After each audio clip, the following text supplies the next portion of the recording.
Queridos irmãos, nós estamos aqui nas quartas-feiras estudando sobre a última semana de Jesus. Nós estamos quase chegando na ceia, na última ceia do Senhor Jesus, né? Quase chegando na última ceia de Jesus e quando ele esteve aqui com os discípulos. 17 fatos bíblicos antecedem a ceia, a última ceia. 17 fatos. A gente já passou por vários deles aqui. 17 fatos bíblicos que antecedem a última ceia de Jesus, né? Vamos relembrar algum? E aí já serve até de retrospecto das nossas quartas-feiras. Vamos relembrar? Primeiro, Jesus chegou em Betânia. Foi o fato 1. Lembra disso? Chegou em Betânia. Segundo, ele foi ungido em Betânia. Jesus chegou em Betânia. Segundo, foi ungido também, teve aquela unção em Betânia. Deixa eu ver se consigo memorizar todos os atos de Jesus. É bastante coisa. Vamos ver se consigo lembrar. Eu acho que eu consigo lembrar, hein? Vamos começar? Deixa eu colocar onde a gente vai começar o estudo aqui de hoje. Aqui é o de hoje. Primeira coisa, Jesus chegou em Betânia, na casa de Lázaro, que havia ressuscitado, e ali ele foi ungido por Maria, a irmã de Marta, aquela família ali. Que o fato 2 é a unção que ele sofreu ali.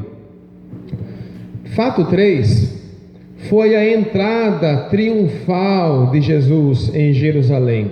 Isso já foi no sábado, foi o fato 3. O fato 4 foi a segunda purificação do templo que ele fez em Jerusalém.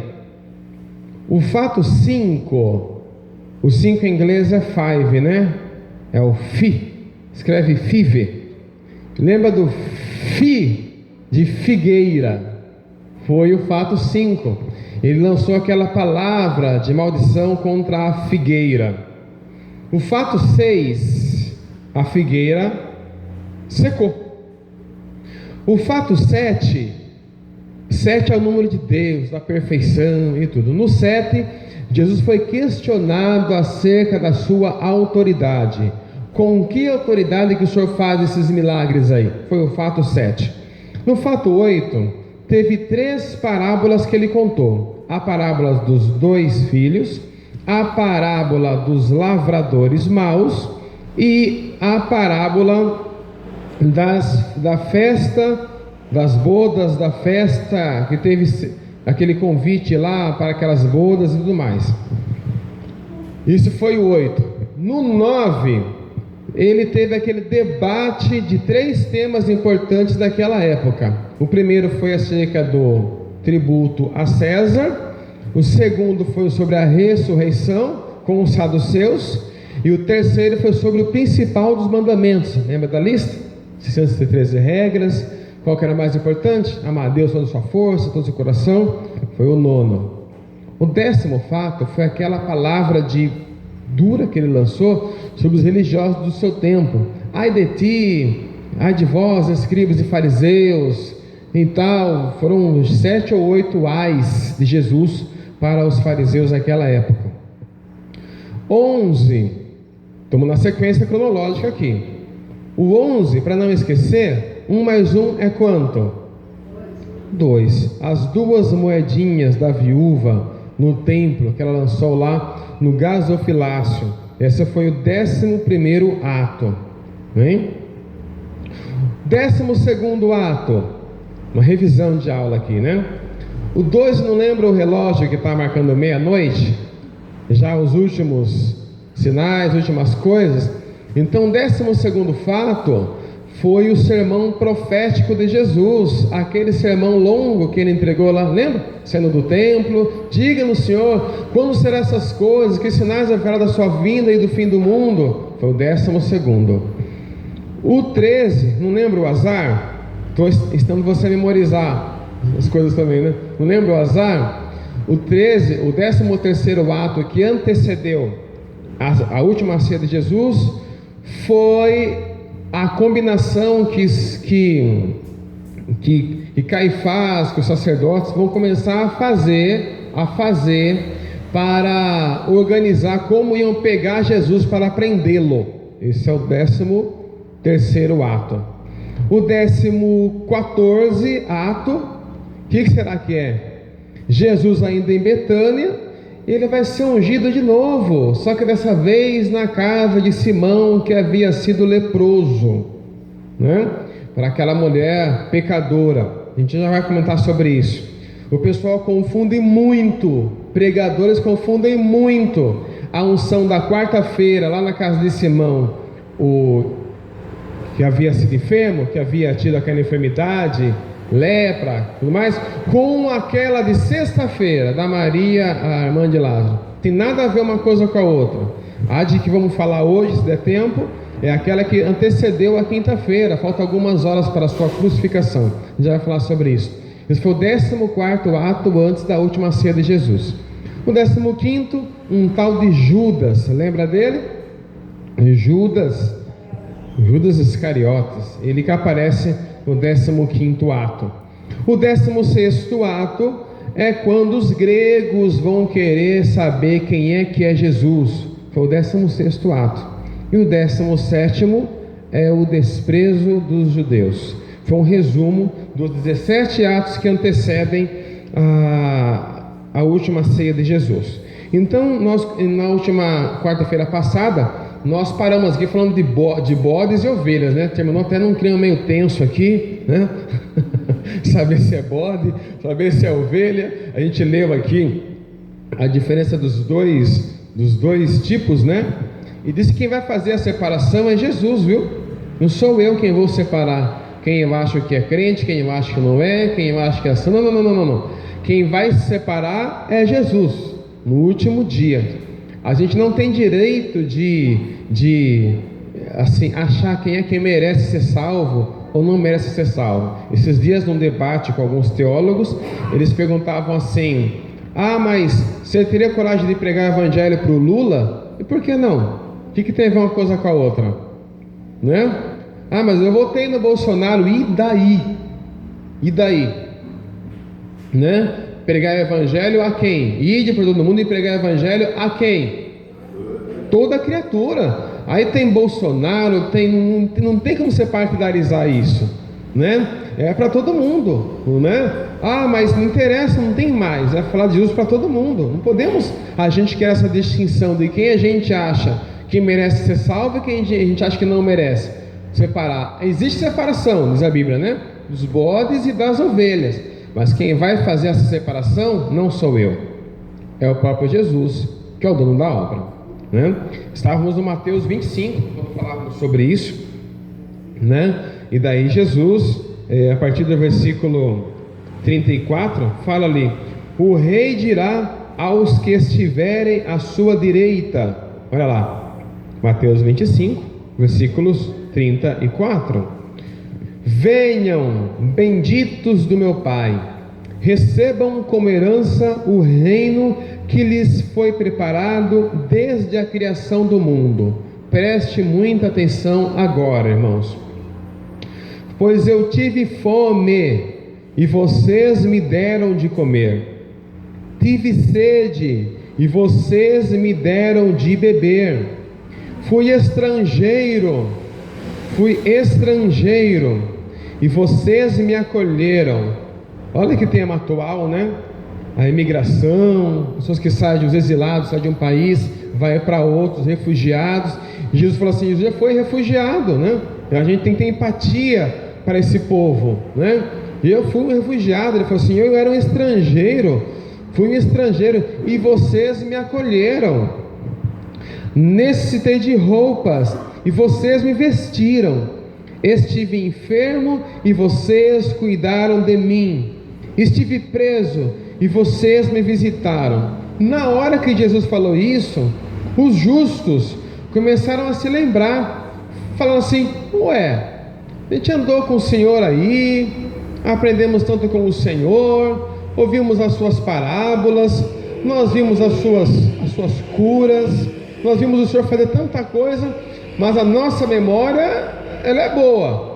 Nós não estamos recordando de nenhuma ocasião em que nós tivéssemos visto o Senhor em alguma dessas condições. Quando é que o Senhor ficou doente? Quando é que o Senhor ficou enfermo? Quando é que o Senhor ficou preso? Não me lembro disso. Aí Jesus falou assim, no versículo 40: em verdade vos digo. O que diz sua versão aí? Quero ir pela tua versão. Em verdade vos te digo. O que ele diz aí?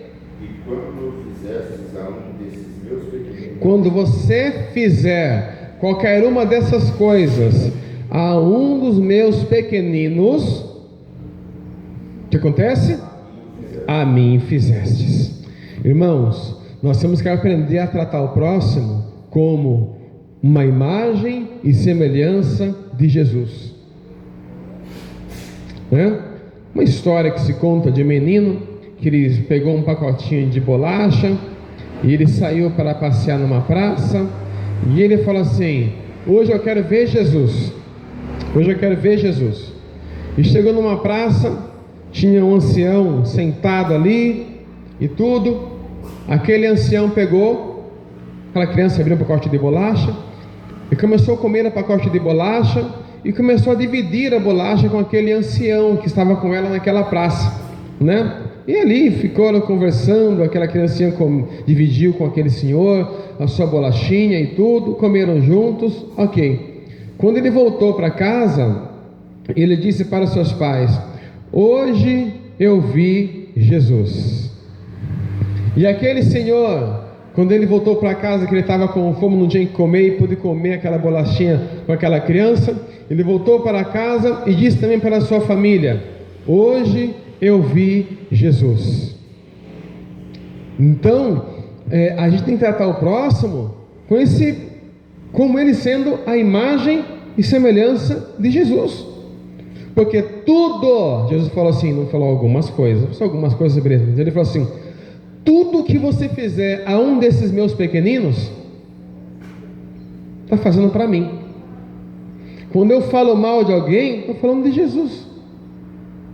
Quando eu fico apontando o erro de alguém, estou apontando para Jesus. Quando eu fico difamando alguém, estou difamando Jesus.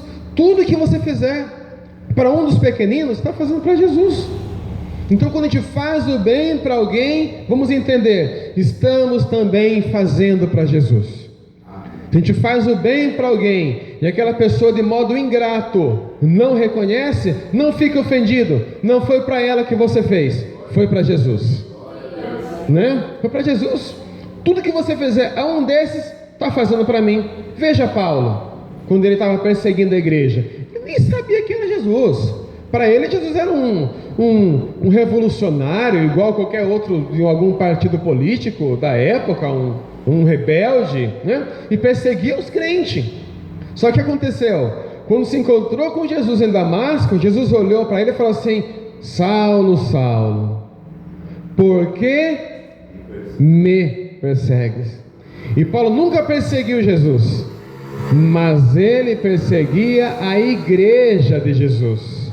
E quando ele perseguia a igreja de Jesus, ele estava perseguindo Jesus, que é o dono da igreja. Amém, irmãos? Então façamos sempre assim, né? Fazer como que ao Senhor. Quando você fazer algo para alguém, faça como se estivesse fazendo para Jesus.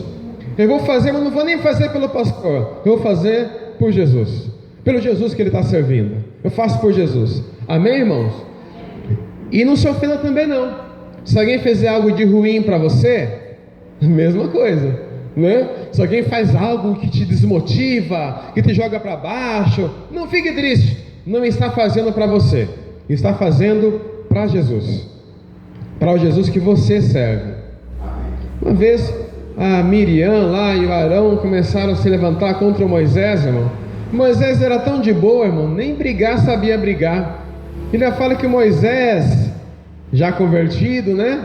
Ele fala que Moisés era um homem muito manso. Parece que em Êxodo 14 fala assim: Moisés era um homem muito manso, mais manso, diz a Bíblia, mais manso do que todos os homens da face da terra.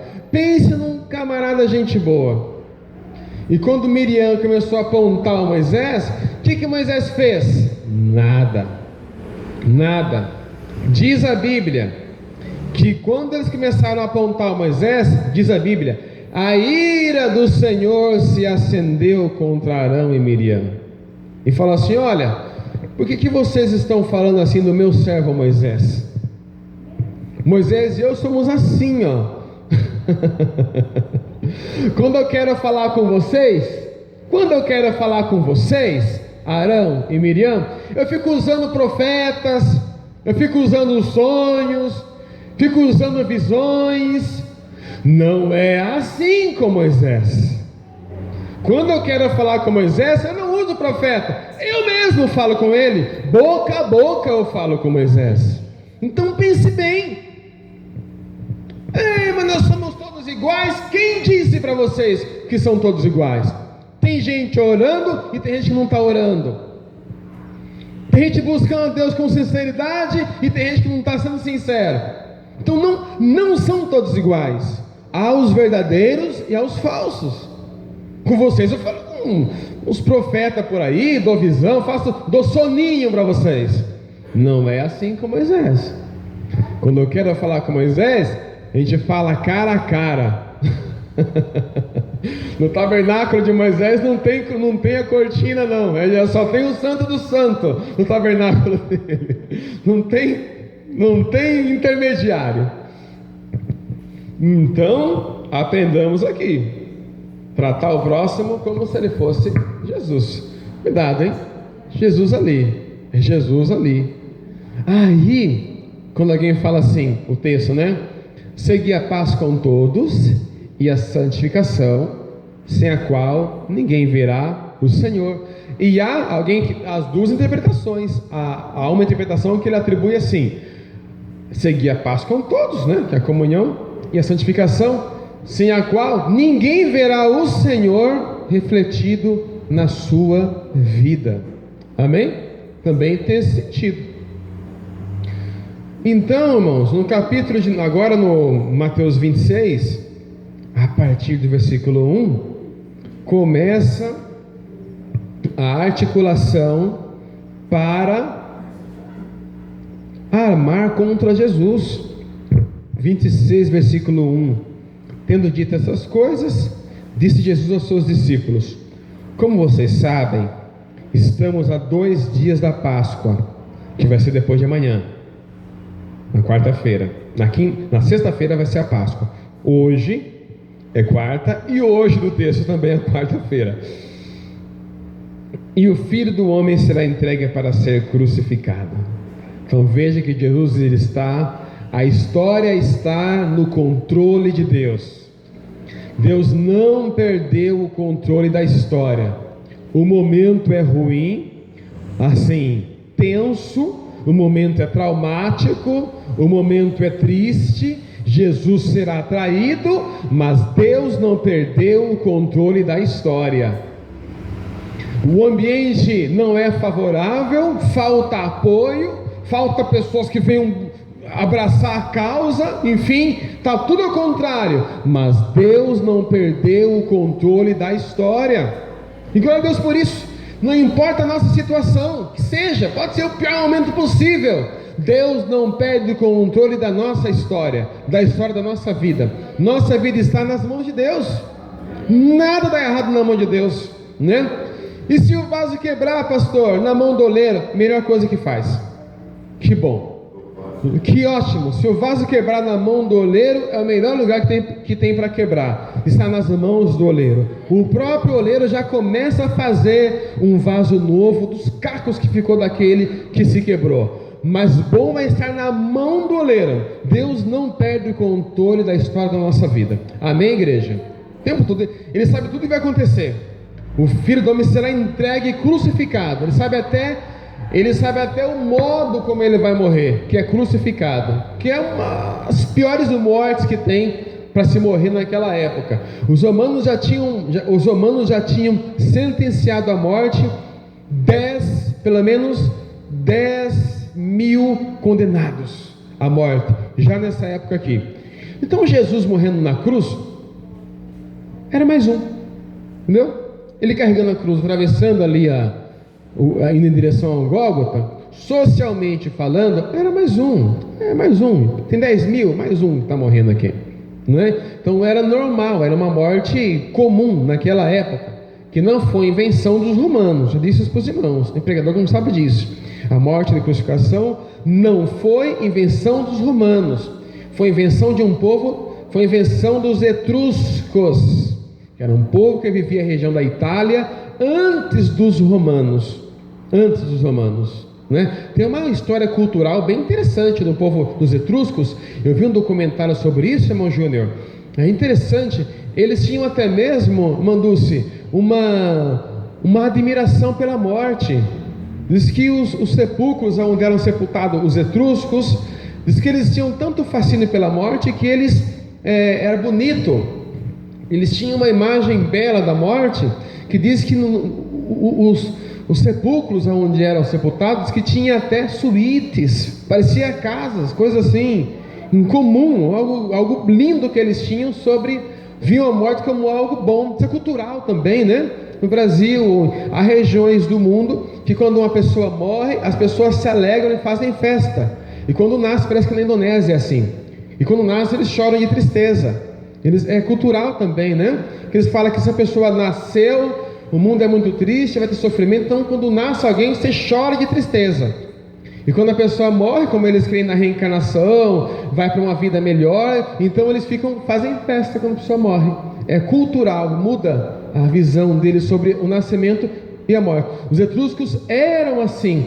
Naquele documentário que eu assisti sobre os etruscos, de repente eles percebem que na história eles mudaram a visão que eles tinham sobre a morte e passaram a ter uma visão horrível sobre a morte. Mas por que mudou a visão dos etruscos de tão boa para tão ruim sobre a morte? Explica-se por conta da colonização romana. Quando os romanos chegaram, eles sofreram tanto de ser cativo do povo romano, que eles perderam a visão bela que eles tinham sobre a morte e passaram a ver a morte como algo ruim também, igual todas as outras culturas também assim o tinham. Os etruscos que criaram a morte por crucificação, os romanos, especialistas em tortura de guerra, aperfeiçoaram a técnica, colocando aquele pauzinho ali para apoiar os pés, para poder ficar mais tempo vivo e sofrer mais.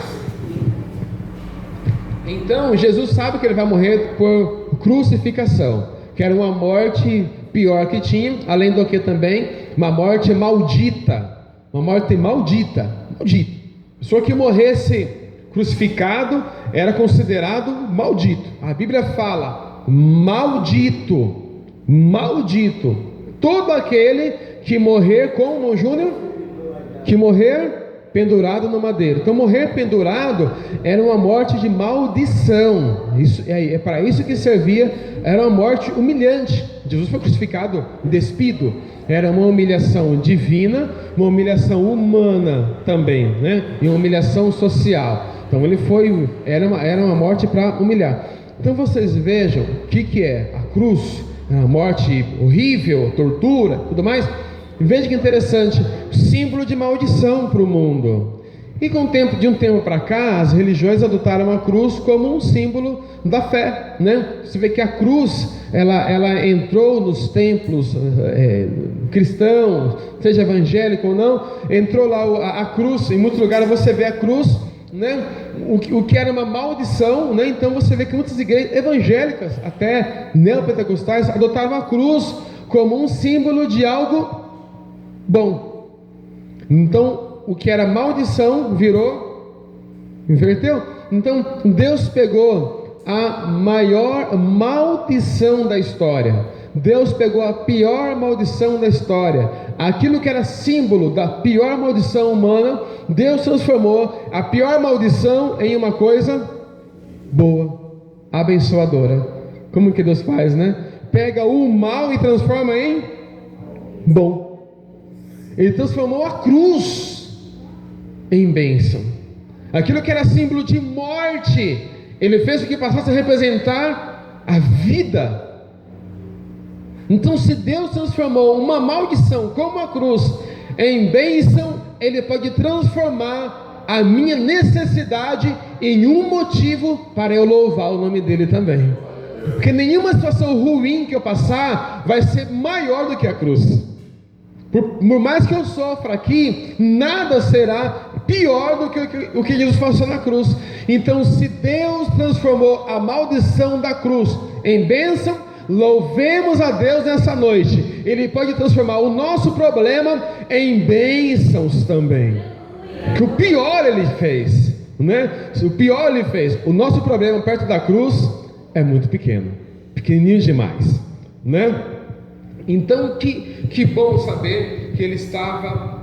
Isso vai repetir em Marcos 14, não vou repetir, e depois em Lucas 22, a mesma história repetida pelos três profetas. É um estudo em ordem cronológica. Não vou ler porque ele vai citar a mesma coisa, tá bom? É isso, mas para quem vai ver, porque está gravando ali, né? Então está em Mateus 26, verso 1 ao 5, Marcos 14, verso 1 ao 2, Lucas 22, verso 1 ao 2. Todos esses textos tratam desse momento igual. Quarta-feira, 13 de abril de 29 depois de Cristo. Mateus 26. Estando Jesus em Betânia, na casa de Simão. O que Simão era, igreja? Leproso. Aproximou-se dele uma mulher com um frasco de alabastro contendo um perfume muito caro. Ela o derramou sobre a cabeça de Jesus, quando ele se encontrava reclinado à mesa. A mesa daquela época não era uma mesa assim, igual a nossa hoje, que você senta assim na mesa.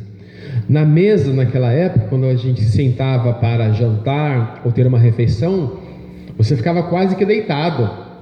Então a tua posição, o corpo ficava quase que esticado assim, esticado, as pernas para trás, e você deitado. E aqui, ó, deitado aqui com os pés para trás, você pegava o pão, partia e comia, pegava o vinho, partia e comia. Agora você começa a entender melhor aquela situação de Jesus, quando ele falou que alguém iria traí-lo. E João fala que ele era aquele que reclinava a cabeça no peito de Jesus, porque João está sentado, João está nessa posição, ele está aqui, Jesus está aqui. Para perguntar para Jesus, ele tem que: quem é, Senhor? Ele fala aquele que reclinava a cabeça, porque ele encosta a cabeça no peito de Cristo para fazer a pergunta para Jesus. Então a posição de comer era deitado, é por isso que é mais fácil ungir os pés estão esticados.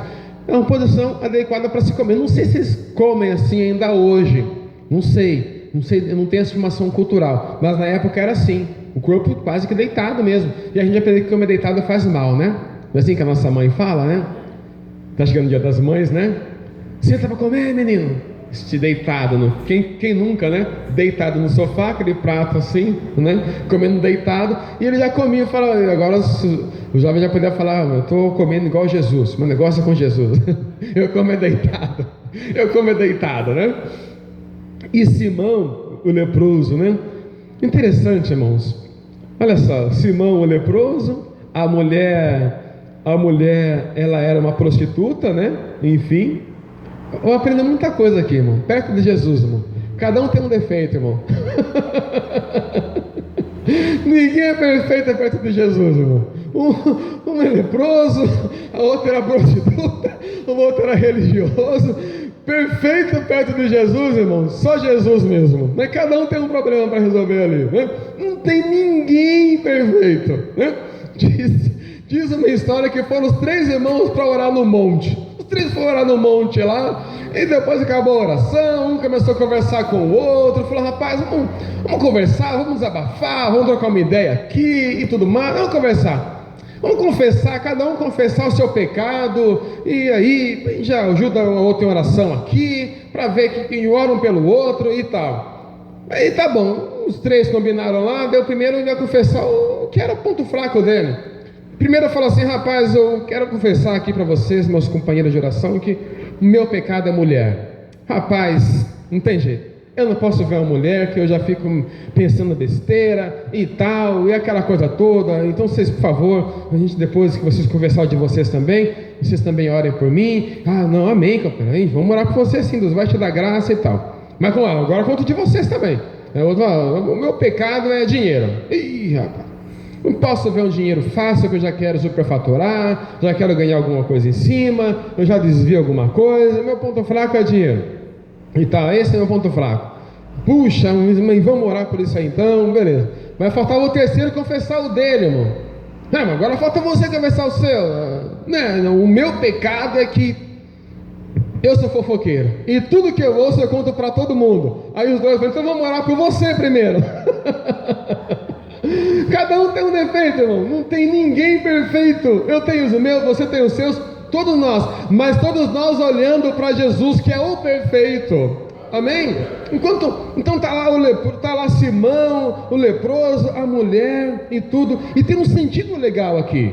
Muito se aprende aqui, né? Muito legal essa passagem bíblica. Esse perfume, sabe, irmãos? Esse perfume é um perfume muito caro. E era um item extremamente, entenda isso por favor, ninguém vai te dizer isso, vai aprender só aqui que você vai aprender, porque não vão te falar, porque onde eu aprendi também, não é um lugar que todo mundo vai, então aprende aqui. Esse perfume é essencial para a profissão que ela exerce. É um lugar quente. Olha a profissão, vamos dizer assim, né, da sociedade que ela exerce na época. Ela é uma prostituta. Para o que ela faz, ela deve estar bem arrumada, perfumada e tudo mais. É o que ela faz. É uma classe de adultos. Estou sendo objetivo e claro com vocês. Quando ela está perante Jesus e o unge, e ela quebra aquele vaso, ela está literalmente pegando a carteira de trabalho dela e colocando na mão de Jesus. Entendeu? Ela está declarando que ela não vai seguir mais aquela profissão. Quando ela quebra, ela fala assim: não preciso mais disso. Minha profissão está atrapalhando a minha comunhão com Deus. Eu entrego minha profissão nas suas mãos, Senhor. Quantas pessoas estão se afastando de Deus por causa da profissão, pelo que faz? Aquela mulher percebeu, não, minha profissão não vai ser impedimento para eu chegar até Deus. Senhor, quebro tudo aqui, minha vida está nas suas mãos, a partir de agora eu quero ter uma outra profissão que não seja essa, porque essa me atrapalha de chegar até o céu. Então aquele perfume representa isso. É como se ela estivesse pegando a carteira de trabalho dela e entregando para Jesus. Isso foi contado por Marcos também. Olha que interessante, em Marcos capítulo 14, no versículo de número 5, começaram a reclamar.